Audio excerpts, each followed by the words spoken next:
বেগুনের মধ্যে ডিম দিয়ে এতটাই টেস্টি রেসিপি হয়েছে যেটা কল্পনারও বাইরে। আর এইভাবে একবার বানিয়ে খেয়ে দেখুন, খেতে বেশ ভালো লাগবে। বেগুনের একটা ফ্লেভার থাকবে ডিমের মধ্যে। আসসালামু আলাইকুম, লিলি রান্নাঘরে সবাইকে স্বাগত।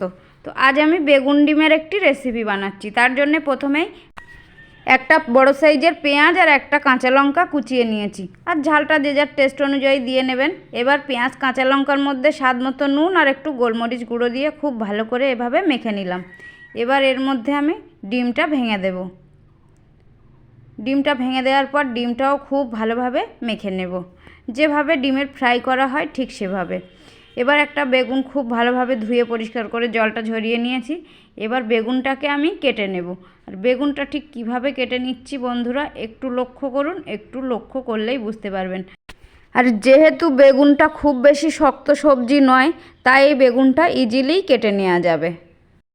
তো বেগুনের ঠিক মাঝখানটাতে চারকোনা করে ঠিক এভাবে কেটে নিয়েছি। এবার ভিতরের যে অংশগুলো আছে সেগুলোকে ঠিক এভাবে একটা চামচের সাহায্যে বের করে দিলাম। আর বেগুনের ভিতরটা দেখুন কেমন হয়েছে, ঠিক একটা বড় গর্ত টাইপের হয়েছে।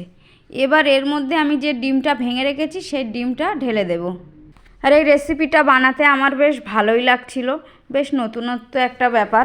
তো এবার আমি ডিমটা এর মধ্যে ঢেলে দেওয়ার পর মুখে ঢাকনা দিয়ে দেব। তারপর চুলাতে প্যান বসিয়ে প্যানে বেশ কিছুটা পরিমাণ সাদা তেল দিয়ে দিলাম। আর তেলটা বেশ গরম হয়ে গেলে এবার খুব সাবধানে বেগুনটাকে এভাবে বসিয়ে দেব প্যানের মধ্যে। দেওয়ার পর উপর থেকে একটু ঢাকা দিয়ে দেব। আর মিডিয়াম আঁচে আমি এই বেগুনটাকে ফ্রাই করে নেব। তো বেশ কিছুক্ষণ রেখে দেব।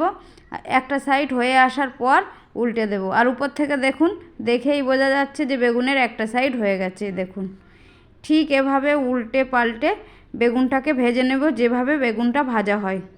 তো দেখুন বন্ধুরা, দেখে নিশ্চয়ই বুঝতে পারছেন বেগুনের ফ্রাইটা রেডি হয়ে গেছে। তো এবার তুলে নেব।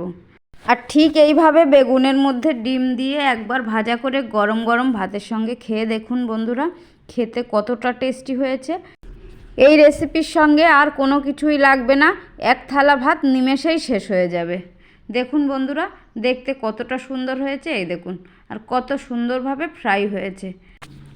তো বন্ধুরা, রেসিপিটি যদি ভালো লেগে থাকে তো অবশ্যই এভাবে বাড়িতে একবার ট্রাই করে দেখবেন। আর আমার রেসিপি ভালো লেগে থাকলে লাইক কমেন্ট শেয়ার করতে ভুলবেন না। সঙ্গে চ্যানেলটিকে সাবস্ক্রাইব করে আমার পাশে থাকার অনুরোধ রইল। তো আজকের মতো এখানেই বিদায় নিচ্ছি। আল্লাহ হাফেজ।